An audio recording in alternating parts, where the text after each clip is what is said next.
Hunter had everything a 25-year-old could want: a college degree, a six-figure job, and a loving family who believed he was their success story. But as he sat in his apartment that night, staring at the glowing screen, he realized he was about to lose it all. Let me take you back to where it all began, to a time when Hunter Walker was just a kid who thought the world was full of endless possibilities. Growing up in suburban Atlanta, Hunter was the pride of the Walker household. His father, Jeremiah, a gentle Caucasian teacher with kind blue eyes, and his mother, Nora, a strong African-American nurse with an infectious laugh, had built something beautiful together. In a world that sometimes questioned their union, they created a home where love conquered all doubts.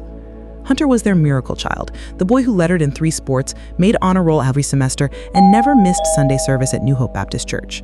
His mixed heritage gave him striking features: his father's sharp jawline, softened by his mother's warm brown eyes, and skin that told the story of 2 worlds united in love. Saturday mornings meant pancakes with Dad while Mom worked her hospital shifts. Evenings meant homework at the kitchen table while Nora hummed old gospel songs, filling their home with warmth that seemed to wrap around Hunter like a protective blanket.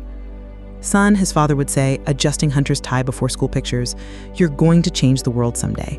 I can see it in your eyes." His mother would add, kissing his forehead, "Just remember to let the world change you for the better too, baby." Hunter believed them. Why wouldn't he? He had loving parents, good grades, loyal friends, and a future that seemed as bright as the Georgia sunshine streaming through their kitchen windows. But even in paradise, shadows can find their way in. And sometimes the most dangerous temptations come disguised as harmless curiosity. As Hunter packed for college on a sweltering August morning, his parents stood watching from the doorway, unaware that their son's greatest battle wouldn't be with textbooks or professors, but with something far more insidious, something that would test every value they had instilled in him. "You ready for this adventure, son?" Jeremiah asked, his voice thick with pride and barely concealed worry. Hunter flashed that confident smile that had charmed teachers and coaches for years. "I was born ready, Dad." If only he had known what he was really preparing for. College hit Hunter like a freight train of freedom. No curfews, no parents asking about homework, no Sunday morning church services. Just 4 years of endless possibilities at Georgia State University. His dorm room became his kingdom, a small space he shared with Trevor, a tech-savvy kid from California who seemed to know everything about everything Hunter had never experienced. While Hunter unpacked family photos and his mother's homemade cookies, Trevor was already setting up multiple monitors and gaming systems. "Dude, you're gonna love it here," Trevor said, adjusting his thick-rimmed glasses. "College is where you really find out who you are." For the first semester, Hunter stayed true to form. He joined the basketball team, maintained his GPA, and called home every Sunday like clockwork. His parents' voices would fill him with warmth, their pride evident in every word. "How are you eating, baby? Are you getting enough sleep?" "I'm fine, Mom. Everything's perfect here." And it was perfect, until the night Trevor introduced him to something that would change everything. It was a Thursday in late October. Hunter had just finished a brutal midterm and was ready to crash when Trevor spun around in his desk chair with a mischievous grin.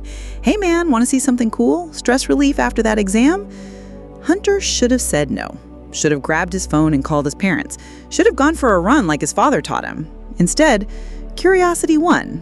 "Sure, what is it?" Trevor's fingers flew across his keyboard. "Just some videos online, nothing serious, just adult stuff. You know, normal guy things."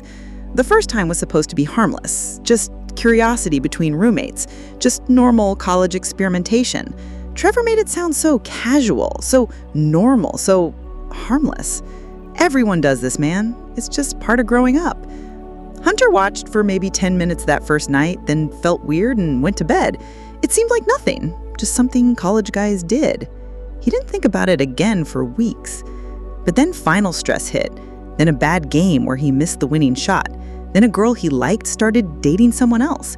Each time life got overwhelming, Trevor's stress relief became easier to return to.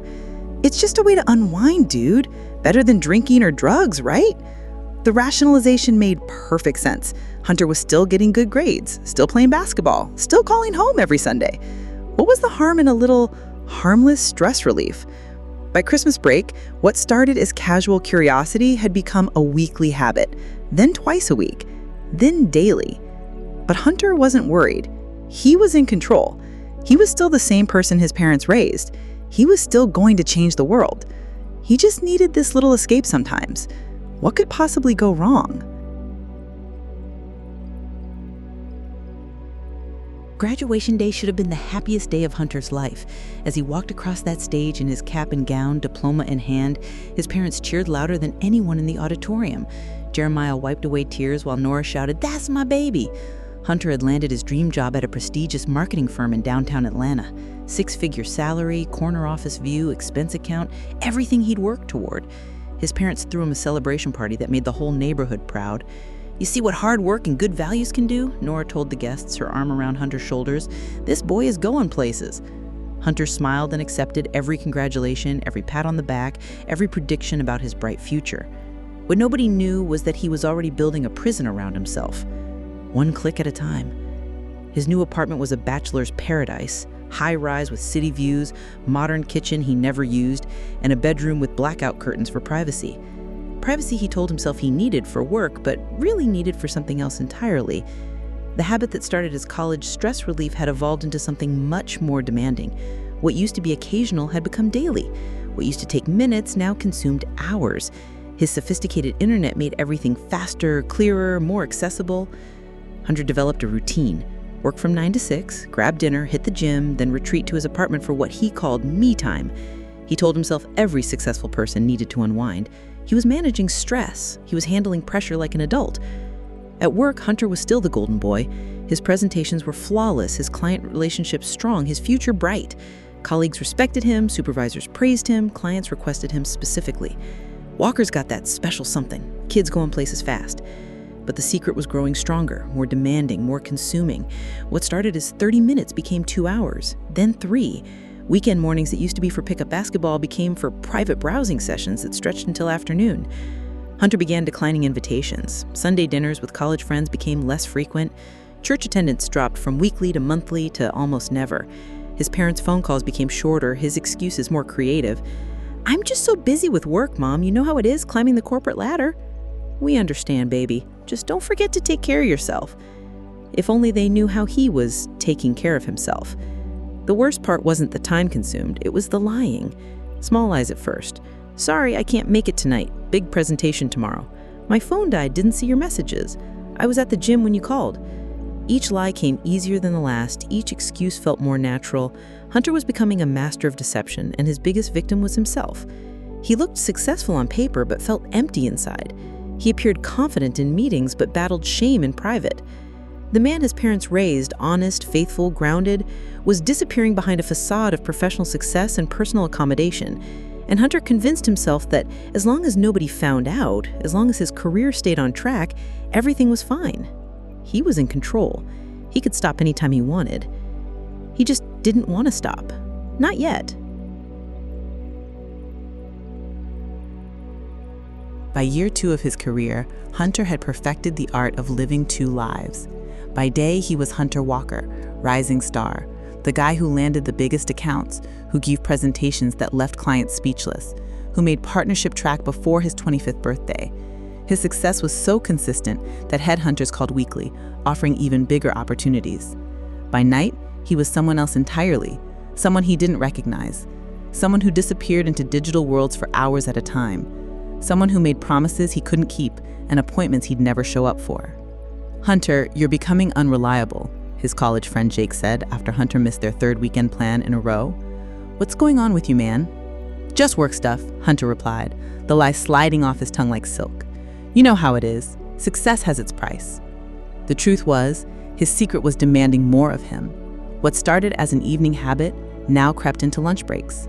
Bathroom breaks at work became longer. He installed apps on his phone for quick checks that turned into hour-long rabbit holes. Sleep became secondary.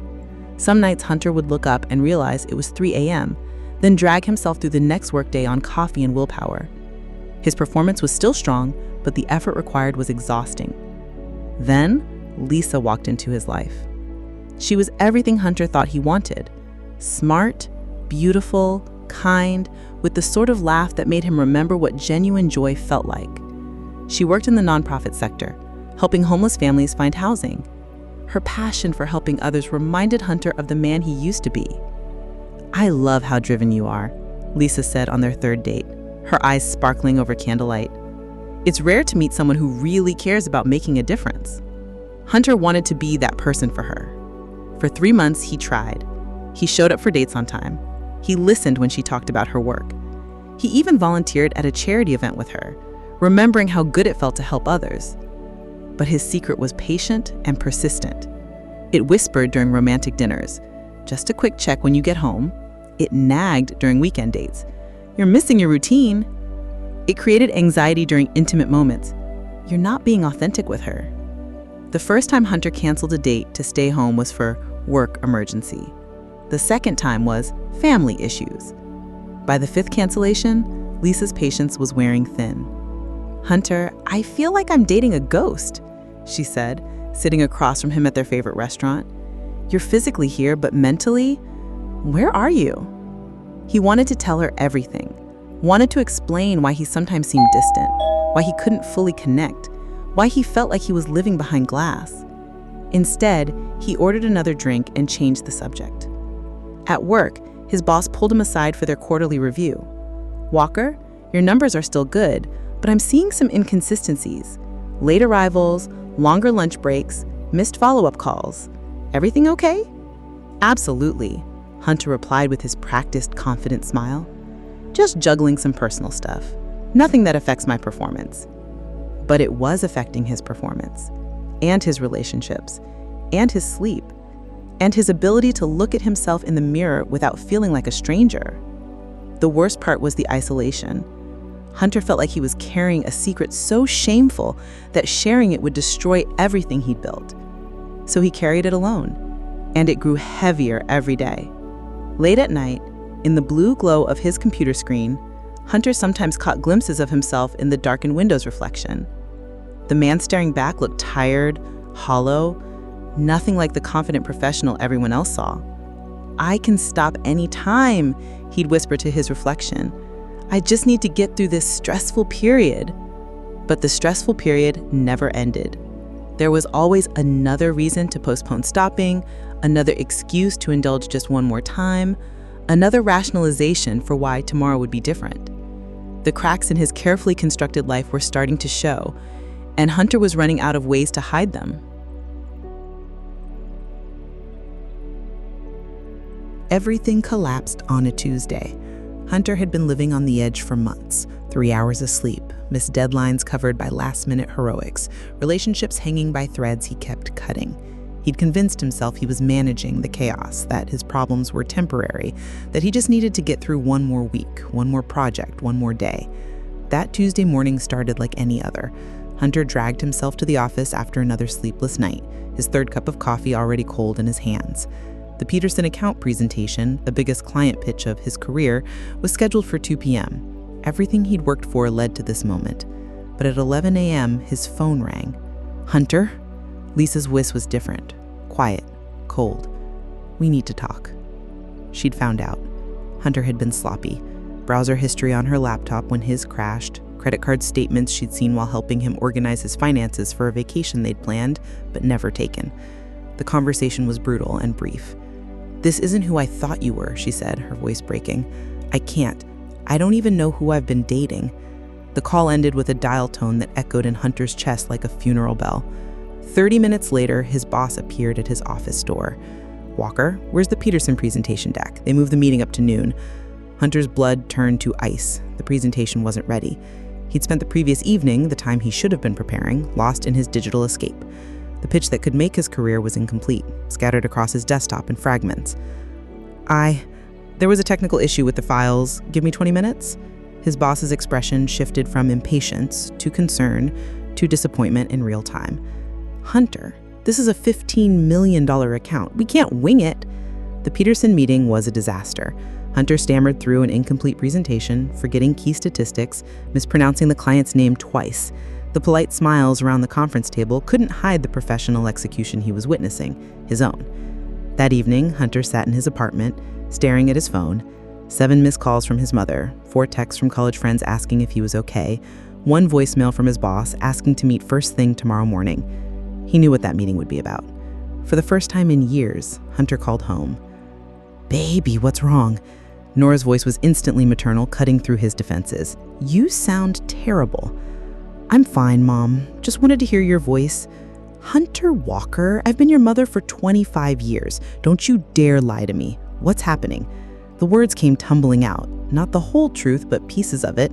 Work stress, relationship problems, feeling overwhelmed, sleeping poorly. Nora listened without interruption, her silence more powerful than any lecture. "Son, success without peace isn't success at all.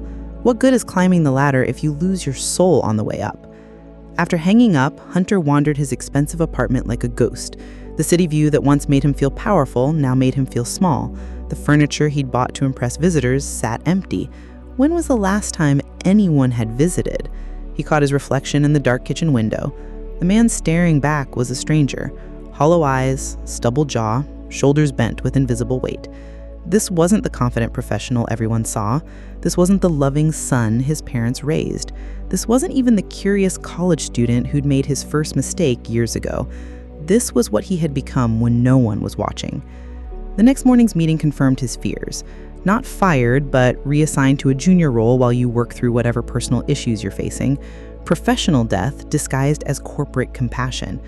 That night, Hunter stood on his apartment balcony, 20 floors above the glittering city, and felt completely alone. He'd lost Lisa. His job was hanging by a thread. His parents would be devastated when they found out. His friends had already started to drift away. Everything he'd built, everything he'd worked for, everything he'd sacrificed, gone. And for what? For a secret shame that consumed his nights and haunted his days? For the first time since college, Hunter considered calling someone for help. Real help. Not the casual conversations with friends or the careful deflections with family, but actual, honest, vulnerable help. But pride stopped him. Professional shame silenced him. The fear of admitting how far he'd fallen kept his mouth shut. Instead, he went back inside, closed the blackout curtains, and escaped once more into the digital world that had become his prison. Tomorrow, he told himself. Tomorrow he'd figure it out. Tomorrow he'd start over. Tomorrow he'd become the man everyone thought he was. But tomorrow never comes for people who refuse to face today. When you're drowning, sometimes the lifeline comes from the most unexpected place. Hunter had almost forgotten about Mr. Nicholas. His high school guidance counselor had been the kind of man who saw potential in every student, even the ones who couldn't see it in themselves. After graduation, they'd exchanged a few emails, but like most high school relationships, it had faded into memory. Until the phone rang on a Saturday morning 3 weeks after Hunter's world collapsed. "Hunter Walker? Is that really you?" The familiar voice carried the same warmth that had helped a teenage Hunter navigate college applications and scholarship interviews. "How's my star student doing?" Hunter almost hung up. The last thing he needed was to lie to another person who believed in him. Instead, something in Mr. Nicholas's tone, genuine care without judgment, kept him on the line. I'm doing okay, Mr. Nicholas. How did you get my number?" "Your mother gave it to me. She's worried about you, son. Said you haven't been yourself lately." Of course his mother had reached out. Nora Walker had never been subtle when it came to protecting her son, even from himself. "Look, I know we haven't talked in years," Mr. Nicholas continued, "but I'm in Atlanta for a conference this weekend. Want to grab coffee? No agenda, just catching up with one of my favorite students." Hunter wanted to say no, wanted to make an excuse about being busy or having plans or needing to work. But something about hearing from someone who remembered the person he used to be, the hopeful teenager with dreams and integrity, made him say yes. They met at a quiet cafe downtown. Mr. Nicholas looked older, but carried the same gentle authority that had made him so effective with struggling students. He ordered his coffee black and listened while Hunter gave the sanitized version of his life. "Good job, nice apartment, everything going well." "That's wonderful," Mr. Nicholas said, stirring his coffee slowly. "And how's your heart, Hunter? How's your soul?" The question hit like a physical blow. Nobody asked about souls in corporate America. Nobody cared about hearts when quarterly numbers looked good. What do you mean?" "I mean, the Hunter I knew in high school had this light in his eyes. He wanted to make a difference, help people, build something meaningful. I'm looking at you now and I don't see that light." What happened to it? Hunter felt his careful facade cracking. I guess growing up changes people. Growing up, yes. Growing empty? No. Mr. Nicholas leaned forward. Son, I've counseled thousands of students over 30 years. I know what success looks like, and I know what survival looks like. Which one are you doing right now? The question hung in the air like smoke. Hunter stared into his coffee, seeing his distorted reflection in the dark surface. What if someone made mistakes? Big mistakes. What if they got into something they can't get out of? Then they ask for help. Mr. Nicholas's response was immediate, no judgment in his voice. Hunter, there's no mistake so big that it defines the rest of your story, but you have to be willing to write a new chapter. They talked for 2 hours. Hunter didn't confess everything. Pride and shame still held his tongue, but he admitted to feeling lost, to struggling with habits he couldn't break, to feeling like he was living someone else's life. Mr. Nicholas listened, without offering easy solutions or quick fixes. Instead, he asked questions that made Hunter think, challenges that made him uncomfortable, observations that cut through his rationalizations. The hardest prison to escape, Mr. Nicholas said as they prepared to leave, is the one where you hold the key, but convince yourself the door is locked. He handed Hunter a business card, not his own, but for Dr. Patricia Cameron, a counselor who specialized in helping young professionals navigate life transitions. I'm not saying you need this, Mr. Nicholas said carefully. I'm just saying that sometimes talking to someone objective can help us see our lives more clearly. Hunter pocketed the card, knowing he'd probably throw it away later. Hunter, Mr. Nicholas said, placing a hand on his shoulder, I want you to remember something. The Hunter that I knew in high school, the one who tutored struggling classmates, who volunteered at the food bank, who wrote that essay about wanting to help broken people find healing, that person is still in there. Success might have buried him, but it didn't kill him. Walking back to his apartment, Hunter felt something he hadn't experienced in months. A tiny flicker of hope. Not solutions, not quick fixes, but hope that maybe, just maybe, change was possible. That night, he pulled Dr. Cameron's card from his pocket and stared at it for a long time. The website promised confidential counseling for professionals dealing with life challenges. The phone number seemed to glow on the white cardstock. Hunter didn't call that night, or the next night, but he kept the card. And every time he reached his breaking point, every time the shame felt unbearable, every time he wondered if anyone would understand, he remembered Mr. Nicholas's words.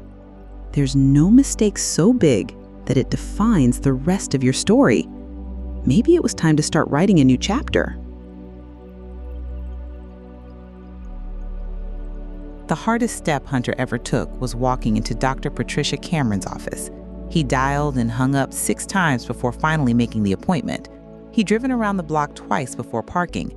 He'd sat in the waiting room for 10 minutes, checking his watch and planning his escape before Dr. Cameron appeared, a small Asian woman with kind eyes and a firm handshake. Hunter, I'm Dr. Cameron. Thank you for coming. Her office was nothing like Hunter expected. No leather couch for dramatic confessions, no stern desk for judgment. Just 2 comfortable chairs, soft lighting, and the gentle hum of a water fountain that somehow made honesty feel safer. I'm not even sure why I'm here, Hunter started, already planning his exit strategy. My old guidance counselor suggested it, but I'm fine, just dealing with work stress, you know? Dr. Cameron nodded. Work stress can be overwhelming. Tell me what that looks like for you. What followed was the most difficult hour of Hunter's life. Not because Dr. Cameron pushed him, she didn't. Not because she judged him, she couldn't have been gentler. But because, for the first time in years, someone asked direct questions and waited patiently for honest answers. How many hours would you say you spend on this behavior each day? What does your sleep schedule look like? When did you last have a social activity that you genuinely enjoyed? How would you describe your relationship with shame? By session 3, Hunter had stopped lying. By session 5, he was crying. By session 8, he was ready to admit the truth. He wasn't in control. He wasn't managing his stress, and he needed help. Addiction isn't a moral failing, Hunter, Dr. Cameron explained during a particularly difficult session. It's a pattern your brain learned to manage pain. The question isn't whether you're a good person, the question is whether you're ready to learn new patterns. The work was brutal. Dr. Cameron didn't offer quick fixes or easy solutions. Instead, she taught Hunter to recognize his triggers: loneliness, stress, boredom, celebration, anger, sadness. Basically, every human emotion had become a reason to escape. Recovery isn't about willpower, she explained during a particularly hard session. It's about building a life so fulfilling that you don't need to escape from it. Hunter started small. Morning runs to replace the shame spiral that usually started his days, calling one friend each week, reading actual books instead of endless scrolling, volunteering at a local shelter on Saturday mornings. The first month was hell. His brain, accustomed to instant digital gratification, rebelled against every healthy choice. Sleep was elusive. Concentration was impossible. Simple tasks felt overwhelming. "This is normal," Dr. Cameron assured him during a particularly dark session. "Your brain is rewiring itself. It's like learning to walk again after an injury. Everything hurts until the new pathways strengthen." Hunter installed blocking software on his devices, but found ways around it. He threw out his laptop, then bought a new one the next day. He moved his computer to the living room for accountability, then moved it back to his bedroom after a week. The relapses were devastating. After 3 weeks of progress, Hunter would have a bad day at work and undo everything in one night. The shame spiral that followed was worse than the original behavior. Recovery isn't a straight line, Dr. Cameron reminded him after a particularly brutal relapse. It's like climbing a mountain in a storm. Sometimes you slip backwards, but you're still higher than when you started. The turning point came during his worst night. Hunter had been clean for 6 weeks, his longest streak ever, when his parents called with news that his grandfather was in the hospital. The stress, fear, and helplessness triggered his old coping mechanism. He spent 4 hours lost in his digital escape, then sat on his bathroom floor at 3 a.m., sobbing like a child. Not because of the relapse, but because he realized he'd used his grandfather's illness as an excuse to abandon himself. That night, Hunter called the crisis helpline Dr. Cameron had given him. "I can't do this," he whispered into the phone. "I keep failing." The counselor on the other end was patient and kind. "Tell me one thing you did differently this time compared to 6 months ago." Hunter thought, I called for help. 6 months ago, I would have just given up." "That's progress. What else?" "I felt guilty immediately, instead of justifying it for days." "More progress. What else?" By the end of the call, Hunter realized that even his relapses were different. Shorter, more conscious, followed by quicker returns to healthy patterns. Dr. Cameron introduced him to a support group, 8 men from different backgrounds united by similar struggles. The first meeting was awkward, sitting in a circle at a community center, sharing stories Hunter thought he'd take to his grave. "My name is Hunter, and I've been struggling with this for 4 years." "Hi, Hunter." The simple acknowledgement from strangers who understood felt like the first honest breath he'd taken in years. Hunter learned that recovery wasn't about perfection. It was about getting better at recovering from mistakes. Each relapse taught him something new about his triggers, his vulnerabilities, his strength. Each return to healthy patterns happened faster than the time before. 6 months into therapy, Hunter looked in his bathroom mirror and saw someone different. Not perfect, not cured, but fighting. The hollow eyes were clearing. The shame-bent shoulders were straightening. The man his parents raised was fighting his way back to the surface. The battle wasn't over. Some days were harder than others. But for the first time in years, Hunter believed he could win. Recovery, Dr. Cameron told him during a breakthrough session, isn't about becoming someone new. It's about removing everything that's not authentically you and letting your true self breathe again. Hunter was learning to breathe.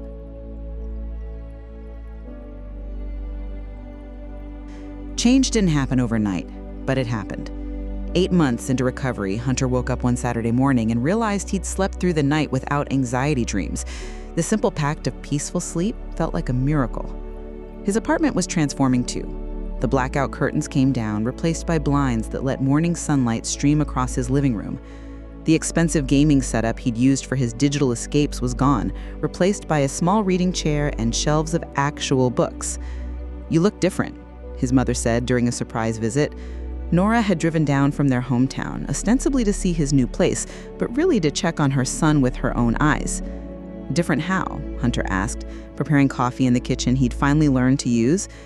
Lighter, like you're not carrying something heavy anymore. Hunter paused, considering her words. She wasn't wrong.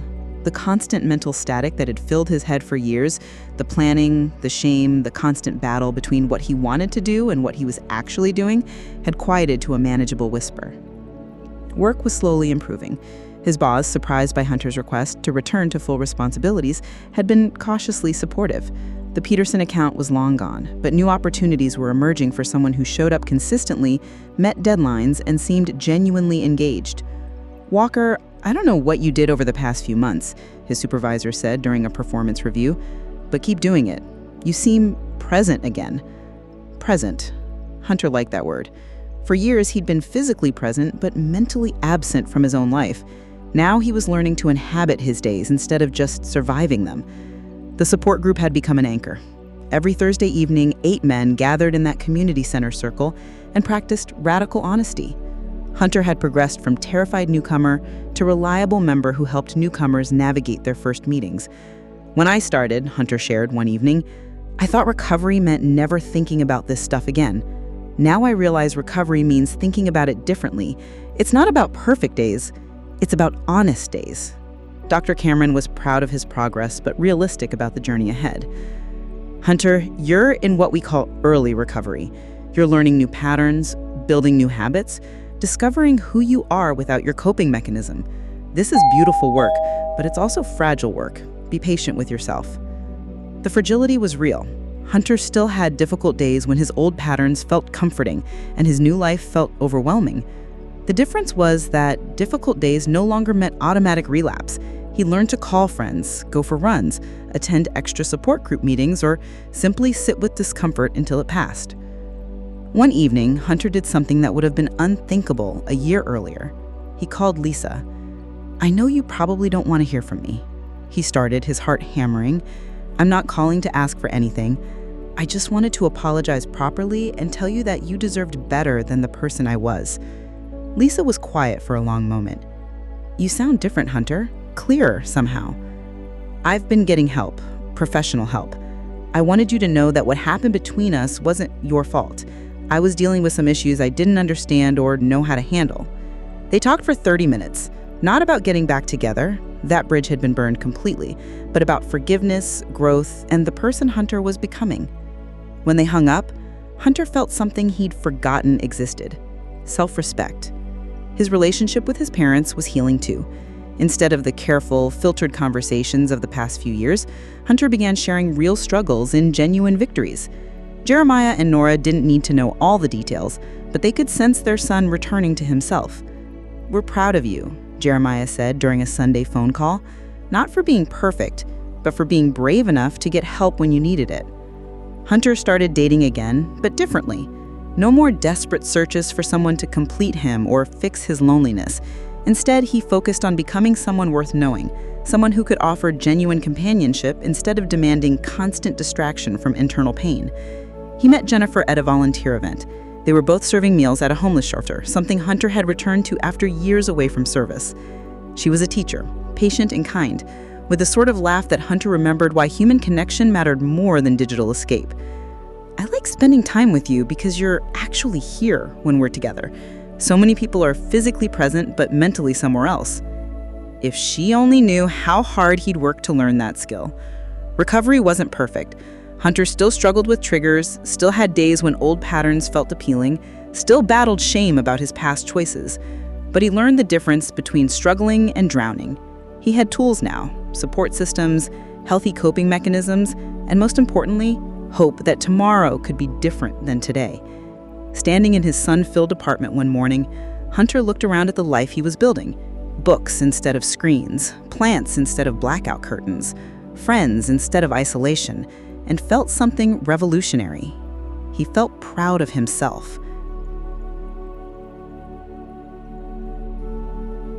2 years into recovery, Hunter Walker was finally becoming the man his parents had always believed he could be. The transformation wasn't just internal, it was visible to everyone who knew him. At his company's annual awards dinner, Hunter received the Outstanding Professional Development recognition, an honor that acknowledged not just his work performance, but his growth as a leader and mentor. "When I hired Hunter 4 years ago," his boss said during the presentation, "I saw potential. When I almost lost him 2 years ago, I saw someone struggling. Today, I see someone who turned his struggles into strength and uses that strength to help others." The applause felt different from the empty validation Hunter had craved during his addiction years. This recognition was based on authentic achievement, consistent character, and genuine contribution to his workplace community. Hunter had become the colleague who stayed late to help struggling team members meet deadlines, the mentor who noticed when junior employees seemed overwhelmed and offered practical guidance, the leader who created an atmosphere where people felt comfortable admitting mistakes instead of hiding them. "How did you know I was having trouble with the Richardson project?" asked Nora Kim, a recent college graduate Hunter had been mentoring. "Because I've been where you are," Hunter replied simply. "Sometimes the hardest part of any job isn't the work itself. It's asking for help when you need it." His personal life had found a rhythm he'd never thought possible. Jennifer had become more than a girlfriend. She was a true partner who knew his history and loved him not despite his past, but because of how he'd faced it. "I love your honesty," she told him one evening as they cooked dinner together in his kitchen. "You don't pretend to be perfect. You just try to be better than you were yesterday." Hunter had learned to receive love without shame, to offer affection without desperation, to be present in moments of joy without constantly planning his escape. Their relationship was built on genuine compatibility rather than mutual neediness. The support group had evolved from crisis management to community building. Hunter now co-facilitated meetings, helping new members navigate the early stages of recovery with patience he'd learned from his own stumbles and breakthroughs. Recovery isn't about forgetting who you were. It's about forgiving who you were and becoming who you're meant to be. His story had become a source of hope for others. Hunter spoke at colleges about digital wellness, at corporate events about work-life balance, at community centers about addiction recovery, not as someone who'd found easy answers, but as someone who'd learned to ask better questions. "The most dangerous lie addiction tells you," he'd shared during speaking engagements, "is that you're the only one struggling with this. The moment you realize you're not alone is the moment recovery becomes possible." His relationship with his parents had deepened beyond their wildest hopes. Jeremiah and Nora no longer saw their son as someone who needed protecting. They saw him as someone who could be trusted with truth, relied upon for wisdom, and respected for his journey. "You know what makes me proudest," Nora said during a recent family dinner?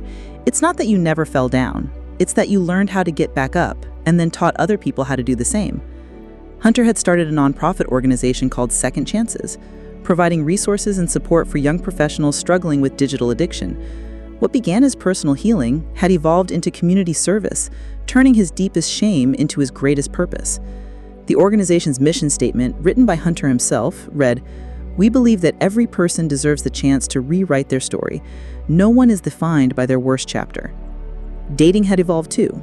Hunter and Jennifer were talking about marriage not as an escape from loneliness, but as a celebration of the partnership they'd built. He'd learned to love from wholeness rather than emptiness, to commit from strength rather than desperation. "I want to spend my life with you," he told her during a quiet evening walk. "Not because I need you to complete me, but because I like who I am when I'm with you, and I want to build something beautiful together." Standing in his office one afternoon, looking out at the Atlanta skyline that had once made him feel small and insignificant, Hunter reflected on the journey that had brought him here. The man who'd sat in this same office years ago, living a double life and drowning in shame, felt like a stranger now. Not because he'd forgotten that person, but because he'd learned to forgive him. Hunter still attended therapy monthly, still went to support group meetings, still had days when recovery required conscious effort. The difference was that he no longer saw these as signs of weakness, but as investments in the life he was building. He kept a photo on his desk now, not of achievements or possessions, but of his support group. 8 men from different backgrounds, different ages, different stories, but united by their commitment to living authentically. On difficult days, Hunter would look at that photo and remember that he wasn't fighting alone. On good days, he'd look at it and remember how far they'd all come together. Recovery had taught Hunter that strength wasn't about never falling down. It was about getting better at standing back up. And he was standing taller than ever. 5 years later, Hunter Walker stood before an audience of 500 college students, sharing the story you just heard. The auditorium was silent except for the gentle hum of air conditioning and the occasional rustle of someone shifting in their seat. These young faces, so similar to his own at their age, hung on every word as he described the journey from success to destruction to redemption. "I want you to understand something," Hunter said, his voice carrying easily to the back rows. "I didn't share this story to shock you or scare you. I shared it because someone in this room is living a double life right now. Someone in this room feels trapped by choices they made in private, choices they thought wouldn't matter, choices that have grown bigger than they ever imagined possible." He paused, scanning the faces before him. Some looked curious, others uncomfortable. A few were clearly fighting back tears. The most dangerous lie addiction tells us is that we're the only ones struggling. The second most dangerous lie is that it's too late to change. Both of those lies nearly destroyed my life. Hunter had learned to tell his story without shame, not because the past didn't matter, but because shame had kept him trapped longer than the addiction itself. Every time he spoke publicly, someone approached him afterward, sometimes immediately, sometimes months later, to say that his honesty had given them permission to seek help. "Recovery isn't about becoming perfect," he continued. "It's about becoming authentic. It's about learning to live in your own skin without needing to escape from it every day." In the front row sat Jennifer, now his wife of 2 years. Beside her were his parents, Jeremiah and Nora, who'd driven down from their hometown to hear their son speak. Dr. Cameron was there too, along with 3 members of his original support group who'd become lifelong friends. "The strongest chains are often invisible," Hunter said, approaching his conclusion. "They're made of shame, secrecy, and the belief that we have to carry our burdens alone. But here's what I learned. The same privacy that enables our destruction can enable our healing if we choose to use it differently." He thought about the thousands of people he connected with through second chances, the young professionals who'd found hope in his story, the families who learned to love through recovery instead of despite it. "I used to think success meant having everything figured out, never needing help, always being in control. Now I know that real success is being brave enough to ask for help when you need it, honest enough to admit when you're struggling, and strong enough to keep fighting even when you stumble." The applause started softly and built to something thunderous. But Hunter was looking at individual faces, seeing recognition, hope, determination, and eyes that had perhaps felt too ashamed to believe change was possible. After his talk, Hunter was approached by a young woman, probably 19, with the same hollow look he remembered from his own eyes during the worst years. "Mr. Walker," she said quietly, "what was the hardest part of recovery?" Hunter considered the question carefully. "Learning to forgive myself for the time I lost. But you know what I realized? The time wasn't lost. It was preparation. Every struggle taught me something I needed to know to help others. Your pain isn't wasted if it becomes the source of someone else's hope." Driving home that evening with Jennifer, Hunter reflected on how far he had traveled from that night 5 years ago when he had stood on his apartment balcony feeling completely alone in the world. "What are you thinking about?" Jennifer asked, noticing his thoughtful silence. "Just grateful," Hunter replied. "Grateful that the worst chapter of my life became the foundation for the best chapters." His phone buzzed with a text from someone who'd been at the talk. "Thank you for your honesty. I'm going to call a counselor tomorrow." Messages like that had become common, but they never stopped moving him. Every person who found the courage to seek help, every family who learned to heal together, every individual who chose authenticity over shame, all of it traced back to the simple decision Hunter had made in Dr. Cameron's office to stop lying about his life. "You know what I want our kids to learn someday?" Hunter said as they pulled into their driveway. "That courage isn't about never being afraid. It's about doing the right thing even when you're terrified." Jennifer smiled. "They'll learn that from watching you live it." That night, Hunter sat in his home office, the same room where he'd once spent countless hours escaping from his life, and worked on his book manuscript. The story you just heard would soon reach thousands more people who needed to know they weren't alone, weren't hopeless, weren't defined by their worst moments. The last line of his book read, "The strongest chains are the ones you cannot see, but the human spirit, when it chooses healing over hiding, can break free from anything. Your story isn't over. In fact, the best chapter might just be beginning." Outside his window, Atlanta's lights twinkled like stars, and Hunter Walker, son, husband, mentor, survivor, smiled at the life he had almost thrown away and the future he was grateful to be building, one honest day at a time. The battle with the screen was over. The battle for authentic living had just begun. And this time, Hunter was winning.